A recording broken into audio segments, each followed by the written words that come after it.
मांद्रे पोटनिवडणुकीसाठी अद्याप गोवा भाजपनं उमेदवाराच्या नावाची घोषणा केली नसली तरी दयानंद सोपटे यांनी आपल्या प्रचार मोहिमेस सुरुवात केली। यापूर्वी नाराज असलेल्या पार्सेकर यांनी निवडणुकीसाठी भाजपनं त्यांना तिकीट न दिल्यास त्यांनी अपक्ष म्हणून स्वबळावर निवडणूक लढवणार असल्याचं घोषित केलं होतं। त्या पार्श्वभूमीवर सोपटे यांनी सुरू केलेल्या प्रचार मोहिमेचे काय पडसाद उमटतील हे पाहावं लागेल।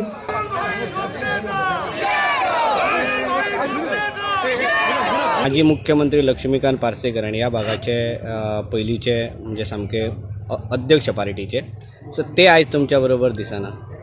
हे बघा, प्रमुख कार्यकर्ते आणि नेते, आता पार्सेकर सर हे पक्षाचे नेते आहात, लीडर असतात आणि साहजिकच ते पहिले फळीतले नेते पक्षाचे असतात ज्यांच्यानी 2 फावटी पक्षाचे अध्यक्षाची धुरा सांभाळटा असताना ह्या गोयची मुख्यमंत्री म्हणून धुरा सांभाळल्या आणि सेकंड लाईनीतल्या माझ्यासारख्या कार्यकर्त्याक जर त्याच्याबद्दल उलोवप हे म्हाका शोभना। पण पार्टी आणि नेते हे पार्टी खातीर असतात, पार्टी वयर उबारचे खातीर ज्यांचो हातभार आणि कार्य असता।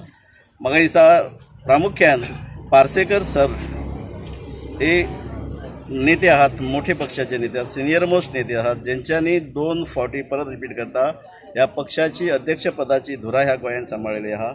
उच्च पद म्हणजे मुख्यमंत्री पदाचेरय तेंचे पावल्ले आहात, काम केल्ले आहात आणि म्हाका जर तुम्ही विचारशात जाल्यार तांकां म्हाज्या मनानसून हो आदर आसतो। त्यांच्यानी अपक्ष म्हणून फॉर्म भरलो तर तुमच्या काय फरक पडटलो?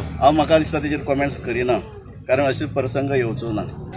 ज्या जाग्यार दयानंद भाई वयतात त्या जाग्यार आमी आसतले। हो जो आज छलो घातला तो दयानंद भाईन घातला आणि जोपर्यंत दयानंद भाई ज्या पार्टीक आसतले त्या पार्टीक आमी सगळे जाण आसतले, जेणेकरून हो सर्वांगीण विकास सगळे तरातल्या लोकांपर्यंत पावचो, सर्वसामान्य लोकांपर्यंत पावचो आणि खऱ्या अर्थान त्याची उदरगत जावची होच तांचो मुख्य हेतू आशिल्लो। आयची युवा पिढीक नोकऱ्यो हे सगळे चिंतूनच तांच्यांनी आज भाजप प्रवेश केल्लो आसा।